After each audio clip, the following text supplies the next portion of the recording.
YTN 뉴스앤 이슈 이어갑니다. 미국 공화당의 두 번째 대선 경선지인 뉴햄프셔에서도 트럼프가 승리를 이어가며 대세론을 굳혔습니다. 또 민주당에서도 바이든 대통령이 첫 경선에서 압승을 거두며 대선 본선에서 두 사람의 재대결 가능성이 높아졌습니다. 미국 특파원 연결해서 자세히 알아보겠습니다. 권준기 특파원.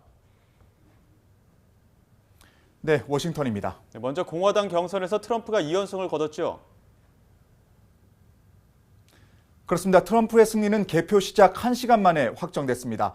지금까지 63% 개표 결과 트럼프는 54% 득표율로 선두를 달리고 있습니다. 니키 헤일리가 44% 득표율로 뒤를 쫓고 있지만 역전이 가능한 추격은 아닙니다. 개표가 진행되면서 트럼프와 헤일리 간 지지율 격차는 조금씩 더 벌어지고 있습니다. 트럼프는 승리가 확정된 뒤 연설을 통해 위대한 승리를 거뒀다며 자축했습니다. 2위를 차지한 헤일리는 큰 실패를 맛보게 됐다며 경쟁자를 조롱하는 데도 많은 시간을 할애했습니다. 네, 이렇게 되면 뉴햄프셔 이후의 경선 레이스는 어떻게 되는 겁니까? 네, 미국 선거 전문가들은 뉴햄프셔 경선에서 헤일리가 트럼프를 한 자릿수 격차로 추격한다면 이후에도 경쟁을 이어갈 수 있을 것으로 관측했습니다. 첫 경선지인 아이오와에서 30%포인트 넘는 차이로 크게 지긴 했지만 뉴햄프셔에서 선전한다면 추격의 동력을 마련할 수 있을 거라는 분석이었습니다. 지금까지는 헤일리가 10%포인트 안팎의 차이로 트럼프 뒤를 쫓고 있지만 뉴욕타임스 선거 예측 시스템은 최종 득표율 격차가 11%에 이를 것으로 전망하고 있습니다. 이럴 경우 트럼프의 독주 체제는 더욱 견고해지고 헤일리의 추격은 힘을 잃을 가능성이 높습니다. 다만 헤일리는 경선에서 당장 하차하지는 않겠다고 밝혔습니다. 뉴햄프셔 패배를 인정하는 연설에서 아직 싸움은 끝나지 않았다며 경쟁을 이어갈 뜻을 분명히 했습니다.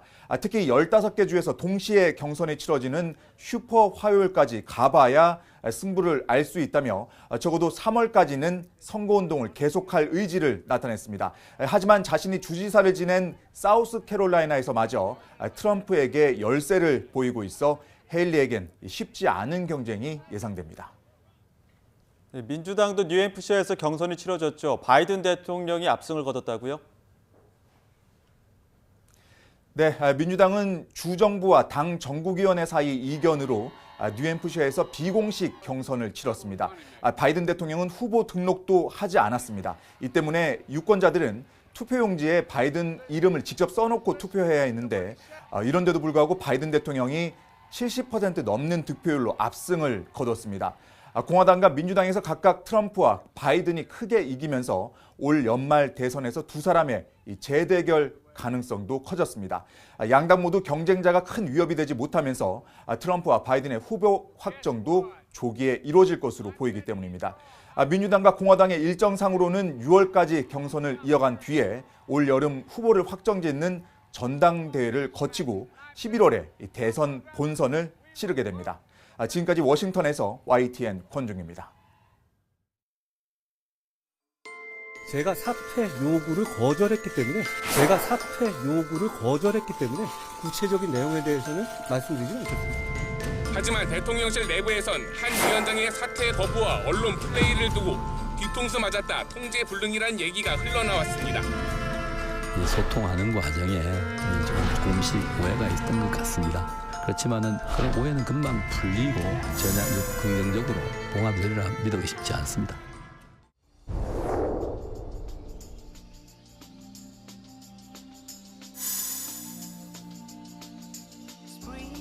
서천시장 화재 현장에서 윤석열 대통령과 한동훈 비상대책위원장이 만났습니다. 윤 대통령은 한 위원장을 보자 어깨를 툭 쳤고 한 위원장은 웃으며 90도로 인사했습니다. 윤 대통령이 현장 방문을 결정하자 한 위원장도 예정된 일정을 미루고 합류한 겁니다. 갈등이 불거졌는데요, 표면적으로. 그 관련해서 말씀 나눌 수도 있는지. 그런 말씀 서로 다 전에 이렇게 언론 통해서 보도된 것이고요. 그런 말씀보다는 저희가 민생 지원에 관한 얘기를 서로 잘 나눴습니다. 두 분 만나신 걸로 그럼 갈등이 좀 봉합이 됐다고 보면 되는 건지. 저는 대통령에 대해서 깊은 존중과 신뢰의 마음을 가지고 있고요. 그게 변함이 전혀 없습니다. 대통령도 그렇고 저도 그렇고 민생을 챙기고 국민과 이 나라를 잘 되게 하겠다는 생각이 같고 그거 하나로 여기까지 온 것이거든요. 그 여자 명품백 이게 왜 1차전만 있다고 보세요? 저는 1차전 제가 예측한 1차전은 한해의 우세승으로 끝날 것이고요. 한동훈 위원장의 우세승으로 끝낼 것이고 2차, 3차전이 있을 겁니다. 주전장 공간이가 될 거다라고 얘기했던 게 뭐냐면은 오히려 이번에 한동훈 위원장 형식을 취하고 2차전에서 공천에서 뜰려가는 상황이 될 수 있거든요.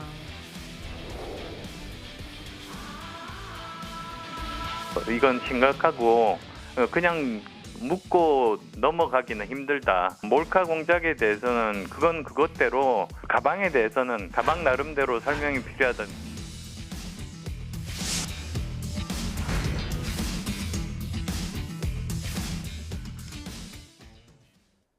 극한 국면으로 치닫는 듯했던 윤석열 대통령과 한동훈 비대위원장 간 갈등이 어제 서천 화재 현장 방문을 계기로 가까스로 봉합된 모양새입니다. 하지만 뒷말은 여전히 무성한데요. 윤 대통령의 멘토로 불렸던 신평 변호사는 두 사람의 20년 인연이 갑작스럽게 싸늘해진 원인을 이렇게 분석했습니다. 한동훈 위원장 측이 과도한 대선 행보를 보였고 또 대통령과의 차별화로 중도 확장을 꾀하려다 망발을 했다는 건데요. 들어보시죠. 그러면 변호사님 보시기에는 양측의 갈등의 근본 원인은 뭐라고 보십니까? 크게 그 두 가지로 나눠 볼 수 있는데요. 네. 첫째는 그 한 위원장과 그 측근 세력의 그 과도한 대선 행보입니다. 둘째를 들자면은 지난 1월 둘째 주에 발표된 그 한국 갤럽의 그 여론조사에서 봤다시피 한 위원장의 중도 확장력에 대한 심각한 의문이 있습니다. 이런 식으로 그 총선이 그대로 진행되면은 국민의힘은 그 한동훈 비대위원장 체제에서는 참패할 수밖에 없습니다. 이런 근본적인 원인이 있는 것이죠. 그래서 그 한 위원장의 그 측근 인사들이 윤 대통령과의 그 차별화를 통해서 한 위원장이 그 중도 확장을 신장하고 지지율 확대를 노렸는데 그런 차원에서 측근 인사의 그 윤 대통령 내분에 대한 망발이 쏟아져 나온 것이겠죠. 국민의힘 김웅 의원은 이번 사태가 지난 대선 과정에서 윤석열 당시 대선 후보와 이준석 당대표 간 갈등과 겹쳐 보인다고 말했습니다. 언뜻 갈등이 해소된 듯 보이지만 이 공천이라는 불씨가 남아있는 한 결국 배짱이 없는 한동훈 위원장과 또 실탄, 경력이 없는 윤 대통령의 봉합은 쉽지 않을 거라는 겁니다. 글쎄요, 저는 그 장면을 보면서 과거에 그 윤석열 대통령 후보와 이준석 그 당 대표 간의 그 화해 모습 그대로 겹쳐 보였거든요. 근데 그때 이제 이준석 대표 같은 경우에는 진짜 앙금이 다 털어났다라고 생각을 하고 있었지만 대통령께서는 그건 아니었거든요. 나중에 체리 따봉을 보면 알 수 있지만 일종의 칼을 갈고 있었다라고 저는 보고 있습니다. 제가 보기에는 지금 이 국면은 한쪽은 배짱이 없는 거고 한쪽은 실탄이 없는 겁니다. 그게 무슨 말씀이세요? 한쪽은 정말 이 상황에서 당의 주도권을 잡기 위해서 당정 간의 수평적인 관계 그리고 대통령의 사과나 이런 것들을 요구할 수 있을 정도의 배짱은 부족한 거고 대통령 입장으로 봤었을 때는 쫓아내고 싶었지만 병력이 없죠. 실탄이 없고. 김웅 의원이 언급한 장면, 바로 이 장면이죠. 그렇다면 당사자인 이준석 대표는 이번 사태를 어떻게 예상할까요? 이 대표는 자신도 뒤통수를 맞은 경험이 있다며 어설프게 봉합된 것처럼 보이지만 결국 2차전을 이어갈 것이라고 예측했습니다. 그리고 그래서 후보자가 이렇게 얘기했어요. 저는 앞으로 당에서 또 대표님께서 하라는 대로 하고 또 그리고 또 이렇게 메시지 내잔대로 내고 하겠습니다. 이래놓고는 그 다음 날부터 바로 그 주변 측근들을 이용해가지고 뒤통수를 치더라고요. 그러니까 저는 지금도 똑같은 상황일 거라 봅니다. 이렇게 어설프게 이렇게 봉합된 것처럼 보이지만은 공천에서는 당연히 튀어나올 것이고 문제가 지금은 또 이제 김경률 회계사를 괴롭히기 위한 걸로 아마 2차전을 이어갈 겁니다. 그러니까 진퇴양난의 오히려 어설픈 봉합으로 인해 가지고 저는 진퇴양난의 지점에 빠졌을 것이다. 고 2차전이 한편 새로운 선택 금태섭 공동대표는 이번 사태로 추후 김건희 여사가 사과나 유감 표명을 하면 여권에서는 선거에 도움이 되겠다며 좋아할지 모르지만 장기적으로는 치명타를 맞은 것만큼이나 안 좋은 모습을 드러낸 거라고 지적했는데요. 들어보시죠. 대통령이 어떻게 여당의 대표를 그렇게 보낼 수가 있는지, 그리고 그 사람이 자기에 대해서 말을 안 따른다고 이제 기분 나쁘다는 얘기를 반공개적으로 할 수 있는지, 그리고 대통령 비서실장이 어쨌든 당 대표의 역할을 맡고 있는 비대위원장한테 와서 그만두라 말아라 할 수 있는 건지, 정말로 정당 제도의 근간을 무너뜨리는구나 이분들이. 그래서 저는 조금 지나면 아마 김건희 여사가 사과할 수도 있고 유감 표명할 수도 있고, 그러면 또 여당에서는 이게 오히려 선거에 도움이 되겠다고 자기들끼리 좋아할지 모르지만, 권투로 치면은 바디블로우를 많이 맞은 게 아닌가. 정말 중요한 가치를 훼손시키는 거를 보여주면서 저는 아주 안 좋은 모습을 드러냈다고 봅니다.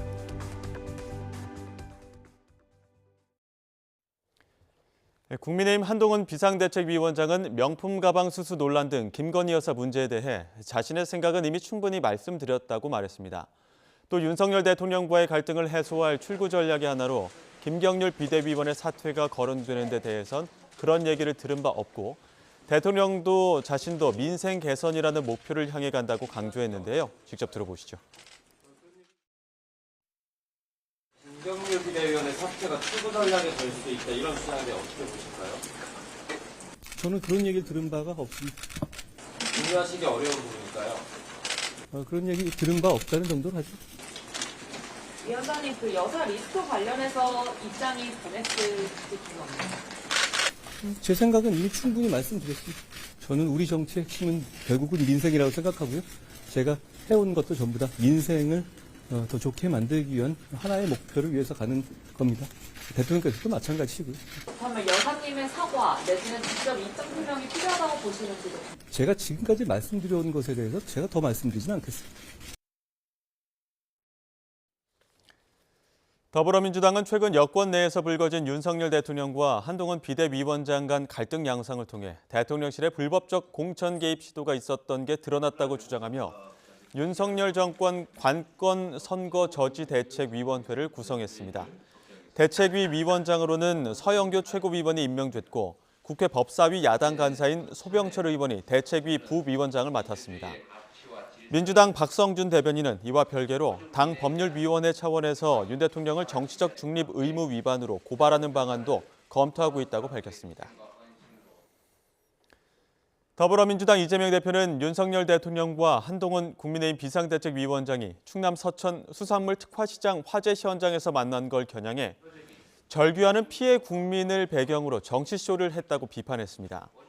이 대표는 오늘 최고위원회의에서 서천시장 사건은 역사에 남을 거고 아무리 변명해도 변명이 되지 않을 거라며 이같이 말했습니다. 이어 어제 서천시장의 그 장면은 참으로 인상적이었다며 과거 여당이 수해 지원 활동을 갖다가 비가 더 오면 사진이 잘 나올 텐데 라며 웃던 장면이 떠올랐다고 지적했습니다. 국민의힘은 더불어민주당이 윤석열 대통령과 한동훈 비상대책위원장이 서천 특화시장 화재 현장에서 만난 걸 정치쇼라고 비난한 데 대해 상인의 아픔을 정치 선동에 이용하지 말라고 반박했습니다. 전주의 원내대변인은 오늘 논평에서 윤 대통령과 한 비대위원장은 상가 1층을 둘러본 뒤 상인 대표들을 만나 특별 재난지역 검토와 신속한 지원을 약속했다며 이같이 밝혔습니다. 전 원내대변인은 그러면서 아무리 대립이 일상화된 정치권이라도 설이 넘지 말아야 할 선이 있다며 그건 바로 재난의 정쟁화라고 주장했습니다. 이른바 압구정 롤스로이스 뺑소니 사망사고를 낸 20대 운전자 신모 씨가 1심에서 징역 20년을 선고받았습니다. 재판부는 신 씨의 죄가 이루 말할 수 없이 무겁고 유족이 받았을 정신적 충격은 가늠하기조차 어렵다고 질타했습니다. 취재기자 연결해서 자세히 들어보겠습니다. 김다연 기자. 네, 서울중앙지방법원입니다. 네, 선고 내용 자세히 전해주시죠. 네, 서울중앙지방법원은 오늘 도주치사 혐의 등을 받는 20대 남성 신모 씨에게 징역 20년을 선고했습니다. 지난달 검찰의 구형대로 선고가 이뤄졌습니다. 재판부는 신 씨가 약물 운전을 하지 말라는 의사의 권고를 무시한 채 운전대를 잡았다며 죄책이 이루 말할 수 없이 무겁다고 질책했습니다. 또 신 씨가 반성하지 않고 증거 인멸을 하기에 급급했고 체포 과정에서도 피해자를 보며 웃는 등 비정상적 행동을 했다고 지적했습니다. 그동안 신 씨는 재판 과정에서 도망을 간 게 아니라 근처 성형외과 의사에게 도움을 청하러 간 거였다며 뺑소니 혐의를 부인했는데요. 그러나 재판부는 신 씨가 목격자들에게 현장을 벗어나는 이유를 알리지 않았고 119가 도착하기 전 임의로 이탈한 점을 보면 이 같은 주장을 받아들일 수 없다고 밝혔습니다. 신 씨는 지난해 8월 서울 압구정역 인근 도로에서 롤스로이스 차량을 운전하다가 인도로 돌진해 20대 여성을 다치게 하고 도망친 혐의로 재판에 넘겨졌습니다. 목격자들이 피해자를 구호하려고 안간힘을 쓸 때도 신 씨는 휴대전화를 만지거나 유유히 자리를 벗어난 것으로 드러났습니다. 신 씨는 인근 성형외과에서 피부과 시술을 명목으로 향정신성 의약품을 투여받고 정상 운전이 어려운 상태에서 차를 몬 것으로 파악됐습니다. 뇌사 상태에 빠져 입원 중이던 피해 여성이 끝내 숨지면서 검찰은 신 씨의 혐의를 도주치상에서 도주치사로 변경했습니다. 피해자 측은 검찰 구형대로 선고해준 재판부에 감사하다면서도 애초 구형량이 더 높았다면 좀 더 무거운 형이 선고되지 않았을까 하는 아쉬움이 남는다고 밝혔습니다. 검사의 구형이 조금 더 높았다면 조금 더 중한 형이 선고될 수 있지 않았을까 하는 아쉬움이 여전히 남아 있습니다. 끝까지 범행을 인정한다든가 잘못을 다 뉘우친다든가 하는 입장 변화가 없었기 때문에 합의를 위한 연락이나 만남은 더 이상 하지 않는 것으로. 이와 함께 검찰은 치료의 목적으로 신 씨에게 프로포폴과 케타민 등을 처방한 혐의를 받는 40대 의사 연모 씨도 구속 기소했습니다. 경찰과 검찰 수사를 통해 염 씨가 수면 마취 환자 10여 명을 성폭행하고 불법 촬영한 혐의 등도 드러났습니다. 지금까지 서울중앙지방법원에서 YTN 김다현입니다. 전라도를 중심으로 사흘 동안 서해안에 북극 한파와 함께 많은 눈이 내렸습니다. 별다른 피해는 없었지만 많게는 30cm 넘게 눈이 쌓여 시민들이 불편을 겪었습니다. 보도에 김민성 기자입니다.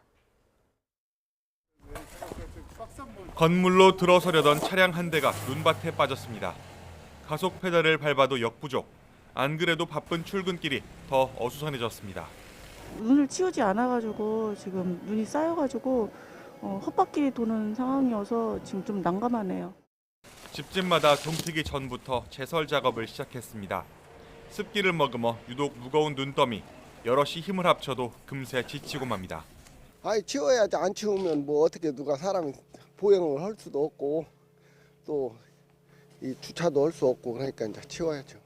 서해안을 중심으로 내린 눈은 곳에 따라 많게는 30cm가량 쌓였습니다. 다행히 폭설 때문에 발생한 큰 인명이나 시설물 피해는 없었다고 전북자치도는 밝혔습니다. 앞서 사흘간 이곳 정읍의 공식 적설량은 약 30cm. 그런데 이렇게 화분에 손을 넣어보면 팔 하나가 다 들어갈 정도입니다. 광주 지역 적설량도 20cm를 훌쩍 넘겨 행정당국은 시내버스 노선을 우회 또는 단축 운행해 출근길 교통 불편을 최소화했습니다. 전남에도 평균 8cm 가까운 눈이 쌓였습니다. 폭설과 함께 찾아온 북극 한파도 영하 10도를 넘나들며 시민들의 몸을 움츠리게 했습니다. 기상청은 이번 북극 한파가 금요일부터 차츰 물러날 것으로 예상했습니다. YTN 김민성입니다. 충남 서천 수산물 특화시장 화재 원인을 파악하기 위한 합동감식이 어제 1차에 이어 오늘 현장에서 추가로 진행됩니다. 경찰과 소방은 오늘 오전 10시에 이어 오후 1시부터 각각 화재로 탄 시장 내부에 진입해 첫 발화 지점을 중심으로 불이 시작된 원인과 스프링클러 등 초기 진화 시설이 제대로 작동했는지 여부 등을 규명하는 작업에 들어갔습니다. 서울에서 아파트에서 난 불로 2명이 다치고 50명이 넘는 주민이 대피했습니다. 한파 속에 밤사이 곳곳에서 크고 작은 화재가 잇따랐습니다. 김철희 기자입니다. 시뻘건 불길이 아파트 한 층을 통째로 집어삼켰습니다.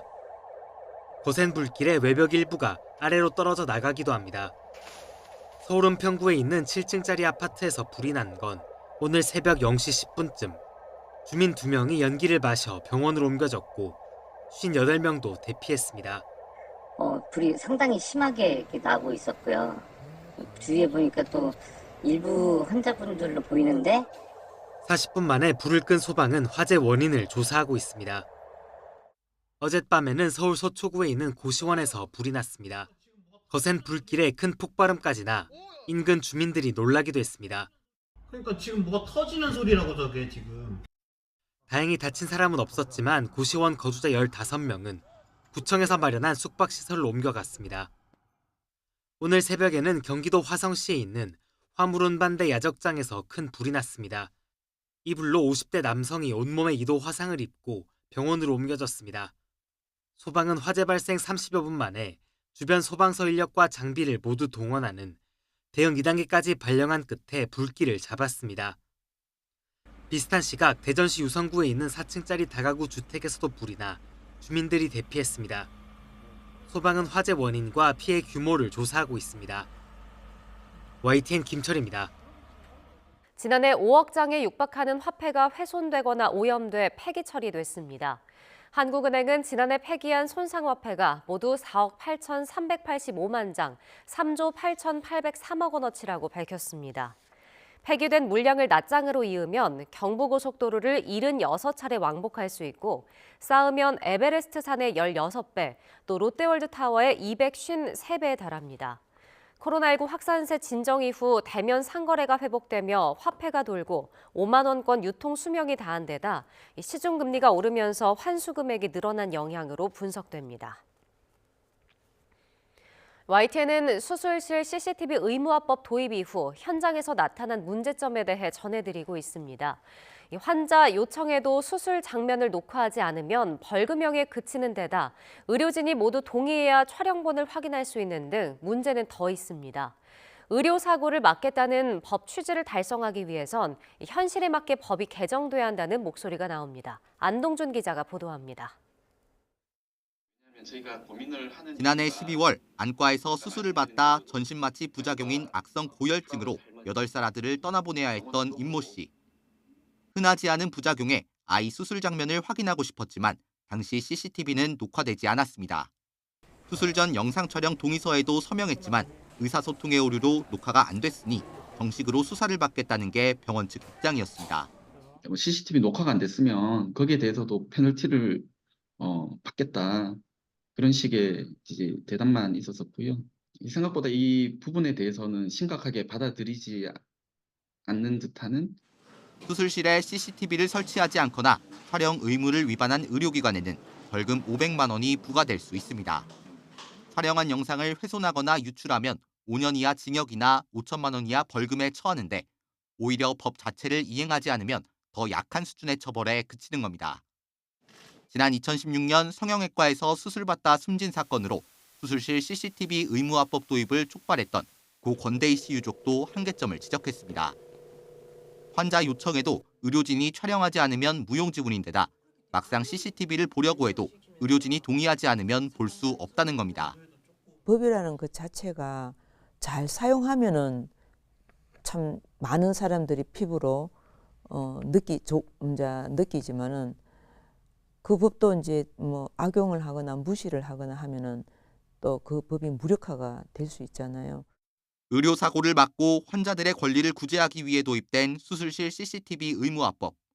의료사고 피해자들의 눈물로 만들어진 법인 만큼 현실과 취지에 맞게 바뀌어야 한다는 목소리가 나옵니다. YTN 안동준입니다. 지난해 11월에 태어난 아기가 11월 기준 처음으로 17,000명대로 줄었습니다. 통계청이 발표한 인구 동향을 보면 지난해 11월 출생아 수는 17,531명으로 11월 기준 처음으로 18,000명대 아래로 내려갔습니다. 고령화 영향으로 지난해 11월 사망자 수는 3255명을 기록해 같은 달 기준 역대 최대였습니다. 사망자가 출생아보다 12,724명이 많아 인구는 49개월째 자연 감소했습니다. 올해 설 차례상을 차리는 데 드는 비용이 또다시 역대 최고치를 갈아치웠습니다. 전문가격 조사기관인 한국물가정보는 설을 3주 앞두고 전통시장과 대형마트 차례상 비용을 조사한 결과 이같이 파악됐다고 밝혔습니다. 4인 가족 기준 차례상 비용은 전통시장 기준 28만 1,500원으로 역대 최고치를 경신했습니다. 대형마트에서 구매하는 비용은 38만 580원으로 전통시장보다 35.2% 비쌌습니다. 합동참모본부는 오늘 아침 7시쯤 북한이 서해 해상으로 발사한 순항미사일 여러 발을 포착했다고 밝혔습니다. 군 관계자는 북한이 발사한 순항미사일은 서해 북방 한계선 NLL을 넘지 않았으며 서북 도서 훨씬 위쪽에서 발사한 것으로 보인다고 덧붙였습니다. 북한은 앞서 지난 14일 고체 연료를 사용하는 극초음속 중장거리 탄도미사일을 발사한 데 이어 지난 19일에는 핵어뢰로 불리는 핵무인 수중 공격정을 발사했다고 밝혔지만 우리 정부는 북측 주장이 과장, 조작됐을 가능성에 무게를 뒀습니다. 푸틴 러시아 대통령의 방북 시점에 관심이 쏠린 가운데 크렘린궁이 3월 대선 전 방북은 어려울 것이라는 입장을 내놨습니다. 4월 이후에나 북한을 방문할 것으로 보이는데 미 백악관은 북러 간 밀착을 긴밀히 주시하고 있다고 밝혔습니다. 보도에 최영주 기자입니다. 푸틴 러시아 대통령의 대선 전 방북이 가능하냐는 질문에 크렘린궁이 부정적인 답변을 내놨습니다. 드미트리 페스코프 크렘린궁 대변인은 푸틴 대통령이 3월 말 이전 북한을 방문할 계획이 있느냐는 질문에 아니라며 그것은 장기적인 계획이라고 답했습니다. 최선희 북한 외무상의 러시아 방문 이후 푸틴 대통령이 3월 대선 전 전격 방북할 가능성도 제기됐지만 이를 일축한 겁니다. 앞서 외교 채널을 통해 조율하고 있다고 밝힌 만큼 4월 이후 방북 효과가 더 크다고 보고 시기를 저울질하고 있는 것으로 보입니다. 실제 푸틴 대통령의 방북이 이루어진다면 김정일 북한 국방위원장이 집권하던 2000년 7월 이후 24년 만이 됩니다. 당시 푸틴 대통령은 3월 대선에서 승리하고 5월 취임한 지 약 2개월 만에 방북길에 올랐습니다. 연내 방북으로 북러 간 군사협력뿐만 아니라 우주기술, 경제 등 전방위적 협력이 더욱 강화될 전망인 가운데 미 백악관은 이 같은 북러 밀착 움직임을 긴밀히 주시하고 있다고 밝혔습니다. What concerns us is not just Mr. Putin's ability to benefit from this relationship, but Kim Jong-un's ability to benefit from this relationship and what that means for peace and security in the region. 또 전쟁도 불사하겠다는 북한의 위협과 관련해 북한의 군사 동향을 주시하고 있다면서도 한반도 내 방어 태세는 문제없다고 강조했습니다. 한반도 안보 위기가 고조된 가운데 북한과 러시아가 초밀착 행보에 나서면서 한미일 대 북중러, 신냉전 대립 구도가 더욱 강해질 수 있다는 분석도 나옵니다. YTN 최영주입니다. 경북경찰청은 경부고속도로를 역주행한 혐의로 60대 택시기사 A씨를 붙잡아 조사하고 있습니다. A씨는 어제 새벽 5시 반쯤 경부고속도로 서울 방향으로 달리다가 갑자기 차를 돌려 부산 방향으로 20여 분 동안 37km를 역주행한 혐의를 받습니다. 출동한 경찰은 지그재그 운행으로 차 속도를 늦추는 트래픽 브레이크로 정상 운행하는 차들을 도로에 정차시킨 뒤 대형 화물차 2대를 동원해 차단선을 구축했습니다. 이어 역주행 차를 발견한 순찰차가 추적 끝에 사고 없이 A씨를 검거했습니다. 재작년 업무상 배임 등의 혐의로 고발당한 최문순 전 강원도지사가 최근 경찰 조사를 받은 것으로 알려졌습니다. 강원경찰청은 지난주 최 전 지사를 피고발인 신분으로 불러 조사했다고 밝혔습니다. 경찰은 최 전 지사가 강원도 출자 기업인 중도개발공사로 하여금 춘천 레고랜드 운영사인 영국 멀린사에 800억 원을 지원하도록 지시해 중도개발공사에 손해를 끼쳤다는 고발 내용을 조사하고 있습니다. 걸그룹 여자아이들의 신곡 와이프가 KBS로부터 방송에 부적격하다는 판단을 받았습니다. KBS가 공개한 가요 심의 결과에 따르면 여자아이들의 와이프는 가사가 지나치게 선정적으로 묘사됐다는 이유로 방송 부적격 판단을 받았습니다. 오는 29일 공개 예정인 또 다른 신곡 롤리는 특정 상품의 브랜드를 언급해 역시 부적격 판정을 받았습니다. 벌써 4흘째 북극 한파가 기승을 부리고 있습니다. 저는 지금 서대문 홍제폭포 앞에 나와 있는데요. 이 계속되는 한파에 폭포의 물줄기도 절반은 얼어붙었습니다. 현재 서울 기온은 영하 6도, 체감온도는 무려 영하 11도 선까지 떨어져 있는데요. 오늘 한낮에도 서울에서 체감온도는 계속해서 영하 10도 안팎에 머물 것으로 보입니다. 외출하신다면 보온에 각별히 신경 써주셔야겠습니다. 자세한 추위 상황부터 살펴보겠습니다. 현재 중부와 경북 내륙을 중심으로 한파특보가 발령 중인 가운데 전국적으로 찬바람이 강하게 불고 있는데요. 한낮에도 추위의 기세는 꺾이지 않겠습니다. 서울 낮 기온 영하 4도, 체감온도는 무려 영하 9도에 머물겠고요. 그 밖의 지역에서도 대관령 영하 9도, 대전 영하 2도, 광주 영하 1도 등 영하권 추위가 계속되겠습니다. 추위 속에 호남 서부와 제주도에는 지금도 눈이 계속되고 있습니다. 그제부터 지금까지 제주 산간에 43.9cm, 호남에도 30cm 안팎의 많은 눈이 내려서 쌓였는데요. 대설특보가 이어지고 있는 제주 산간에는 내일까지 최고 15cm, 호남 서부에는 오늘 낮까지 최고 5cm의 눈이 더 내리겠습니다. 눈이 장기간 이어지고 있는 만큼 시설물 점검 철저히 해주시고요. 이동하실 때는 교통안전에 각별한 주의가 필요하겠습니다. 제주도에 내리는 비와 눈은 내일 오전이면 잦아들겠지만 밤사이 산간에는 눈이 다시 오겠고요. 금요일인 모레 낮부터 점차 예년 기온을 회복하면서 한파가 누그러들 전망입니다. 북극 한파가 길게 이어지면서 곳곳에서 수도계량기 동파 사고가 잇따르고 있습니다. 외출하실 때는 수돗물을 약하게 틀고 또 계량기에는 보온재를 채워넣는 등 예방조치 취하셔서 동파 사고에 대비해야겠습니다. 지금까지 YTN 고은재입니다. 이상으로 뉴스 앤 이슈 마치겠습니다. 잠시 후 더 뉴스가 방송됩니다. 시청해주신 여러분 고맙습니다.